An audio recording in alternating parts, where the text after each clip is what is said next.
춘배의 똑똑한 부동산. 안녕하세요. 춘배의 똑똑한 부동산의 치우입니다. 요즘에는 여기저기 불려다니면 좋은 일이 아니더라고요. 대부분 어떤 문제가 생겨가지고 저를 부르는 거기 때문에 제가 책임질 일이 있으면 책임을 지긴 하는데 책임을 져야 하는 일들이죠. 지난 시간에는 특수물건에 대해서 얘기를 했는데요. 저에게 온 내용이 이렇게 특수물건에 대해서 부정적으로 생각하냐, 특수물건이 그래도 수익은 짭짤하지 않느냐, 생각을 해보면 짭짤하죠. 짭짤하다라기보다는 그것을 처리하고 있을 때, 처리하고 난 후 수익이 크다 적다를 떠나서 일단은 좀 짜릿하죠. 그걸 모르는 건 아니죠. 그런다고 하더라도 그게 다는 아니라는 것을 저도 말씀드립니다. 특수물건 중에서도 유치권에 대해서 이야기를 한번 해보려고 합니다. 유치권을 아시는 분들은 많이 아시는 분들도 있겠고, 처음 듣는다 하시는 분도 있습니다. 처음 듣는다 하시는 분들은 자신이 인대까지 지나다니는 길 중에서 어떤 건물이나 좀 이상한 현수막이 좀 나붙기고 유치권 점유 중입니다, 현수막이 나와 있거나, 아니면 TV 뉴스에도 간간히 나오는 것 같긴 한데 그런 것도 있어요. 그런데 이제 유치권이라고 하는 그런 거를 단순히 돈이 되는 거, 돈이 안 되는 거 이렇게 보지 마시고요. 일단은 유치권을 냉정하게 보면 안타까운 일이죠, 솔직히. 돈을 받아야 되는 것을 받지 못하니까 일단은 물건을 점유한다라는 거예요, 점유. 우리가 일반적으로 소유와 점유는 좀 다른 개념이죠. 소유보다도 약하죠, 점유는. 어떤 권리를 가지고 점유하는 것이 아니기 때문에. 또 유치권은 대부분 신고만으로 그 권리가 생겨요. 근데 그 권리라는 게 신고만으로 생기는 권리다 보니까 굉장히 부들부들하죠. 바람이 후 불면 꺼질 것 같은. 또 유치권은 그것이 진성 유치권, 진짜 유치권인지 허위 유치권인지 판별해내기가 쉽지가 않은데, 또 판별해내려고 하면 또 판별하는 방법이 많이 있어요. 또 유치권이 있는 물건은 입찰자들 입장에서는 대출이 나오지 않아요. 유치권을 어떻게든 처리를 해야 대출이 나오는 거기 때문에. 또 유치권이라고 하는 그 권리는 입찰을 해서 낙찰을 받으면 낙찰자가 떠나야 되는 권리예요. 그걸 어떻게든 해결을 하고 가야 되는 권리죠. 그러다 보니까 일단 유치권이 있다라고 하면 기본 2번 정도는 떨어진다고 봐야 되나? 아무튼 그쯤 돼요. 물론 유치권을 자기가 이 금액을 내가 안겠다라 하면 상관이 없는데, 유치권을 안음에도 불구하고 그렇게 수익이 안 나는 물건들도 많아요. 그런데 이제 그런 물건들을 무조건 배척해야 되느냐? 거기에서 문제가 생기죠. 경매는 벌레 먹은 사과예요, 벌레 먹은 사과. 벌레 먹은 사과를 본래 사과처럼 대할 순 없죠. 벌레 먹은 데를 도려내든지, 아니면 그 사과를 포기하든지, 아니면 벌레를 잡아서 처리를 하든지, 그런 부분이 좀 있어야 이게 해당이 되는 거지. 단순히 유치권 있으니까 배척하고 유치권이 없으니까 저는 좋은 물건, 유치권이 있으니까 안 좋은 물건, 이렇게 이분법적인 사고방식으로 볼 필요는 없는 거죠. 또 유치권이라는 게 진성 유치권이라고 하더라도, 예를 들어서 한 1억 정도의 진성 유치권이 있다고 하더라도 이 유치권자한테는 진짜 현금이 가장 목마르죠. 그들을 가장 목마르게 하는 것은 현금이죠. 그러다 보니까 애절하고 간절해요. 또 옆에서 보다 보면 짠하고, 그럼에도 수익을 챙겨야 되는 내 입장에서는 좀 강하게 나갈 수밖에 없는 거고.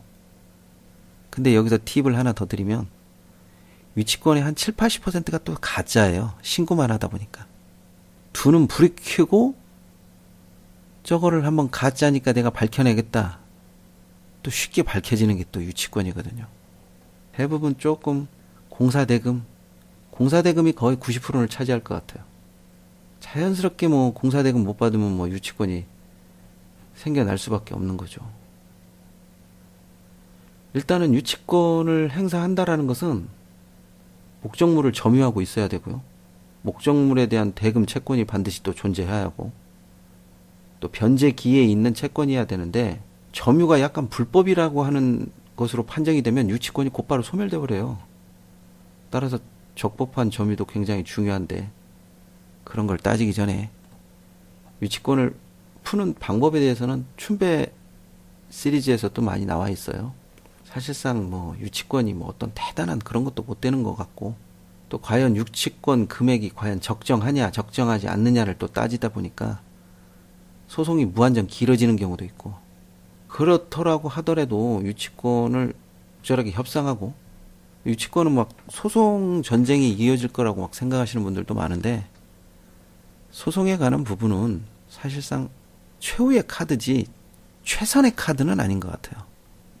제가 느낄 때. 따라서 유치권이 있다라고 하는 그 물건은 냉정하게 봐서 일단은 진성 유치권이다 아니면 허위 유치권이다, 일단은 그걸 판단을 해야 되고, 진성 유치권이라면 유치권자를 만나서 적절하게 타협을 할 필요가 있어요. 유치권자만 잘 타협을 해준다면 대출도 나올 수가 있거든요. 보통 제 경우에는 유치권자가 요구하는 금액의 절반 정도를 인정해 줍니다. 절반 정도면 도둑놈이 아니냐 이렇게 생각할 수도 있겠는데, 유치권자들도 이익이 눈앞에 있기 때문에 굉장히 야가 빠져 있죠. 야가 빠져 있다라는 것은 뒤바꿔서 생각하면 내가 더 길어 이 소송을 길게 끌고 가서 얻을 수 있는 이익과 지금 내가 얻을 수 있는 이익을 진짜 쥐처럼 계산하죠. 약은 쥐처럼. 돈이라고 하는 속성이 사람을 참 다양하게 바뀌게 만들어요. 바보도 만들었다가 천재도 만들었다가, 경매 시장에서는 누구도 믿지 마십시오. 특히 부동산, 유치권, 특수물건, 오로지 그 자기에게 닥쳐져 있는 그 상황만 보고 가야지, 어떤 사람을 믿는다든가 저 사람이 뭘 해결해 주겠지, 절대 그런 생각을 가지면 안 돼요. 내가 모르는데 어떻게 저 사람이 알아. 막연한 생각으로 유치권을 달라들 생각은 하지 마십시오. 수많은 것을 좀 조사도 해보고 나름대로 공부도 많이 하고 거기에 따른 판례도 많이 보고, 물론 법이 만능은 아니라고 했으니까 거기에 따른 적절한 것도 해결해 봐야 된다는 거죠. 제가 춘배 책에도 이 유치권에 대한 얘기가 나오는데, 그 책에는 유치권을 진성 유치권이니까 유치권의 허점을 파고든 것이 아니라 사실상 유치권을 좀 살려서 그렇게 해결한 것으로 나오는데, 책에 나와 있는 춘배의 조언 그 부분을 제가 한번 읽어드릴게요. 특수물건은 잘 아는 분야가 아니면 쉽사리 건들면 안 된다. 물론 특수한 권리가 엉켜있는 경우 그 권리만 해결하는 것으로 가치가 크게 뛰는 것은 당연하지만, 잘 아는 분야가 아니면 계획을 확실히 세워서 달라들어야 한다. 초보자들은 특수물건의 가격만 보고 달라드는 경우가 있는데, 경매에서는 가격이 저렴하면 저렴한 만큼의 이유가 있고 비싸면 비싼 이유가 있다. 특수물건은 전문가의 도움을 받든지 아니면 그냥 넘겨라. 잘 알지도 못하는 분야에 뛰어들어갔다는 돈보다 마음고생이 더 심한 경우가 있다. 여기에도 제가 안 좋은 말을 써놨네요. 안 좋은 말을 쓰면 안 되는데, 잘 확실하게 알지 않고 막연하게 수익이 크게 날 거라고 이렇게 판단하지는 마십시오. 특히 유치권 같은 경우에는 유치권자를 미리 만나보고 나서 판단을 해도 늦지 않는데, 단순히 서류만 보고 상황만 보고 그렇게 할 필요는 없습니다. 이런 특수물건에는 입찰하기 전에 그 사람의 성향이라든지 그 사람의 요구 조건, 그 다음에 그 사람이 내세울 수 있는 모든 가능성을 폭넓게 열어두고 난 다음에, 현미경 카페에 들어오시면 유치권에 대한 다양한 이야기가 있다고 생각합니다.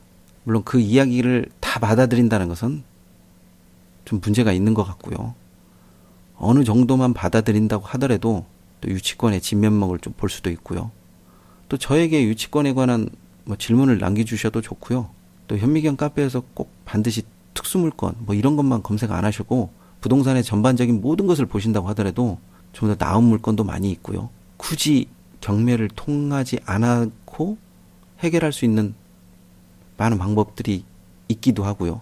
아무튼 그렇습니다. 유치권에 대한 얘기는 더 자세히 하려고 하는데 어느 정도 사례를 한번 들어봐야 될 필요성이 있는 것 같아서 다음번에는 유치권에 한번 사례를 들어보든지 아니면 춘배 책을 읽든지 뭐 이런 식으로 해서 계속적으로 특수물권에 대한 것은 이야기를 좀 계속 해봐야 될 필요성이 있는 것 같아요. 쉽게 볼 문제는 아니니까. 오늘은 여기까지 하겠습니다. 다음에 뵙겠습니다.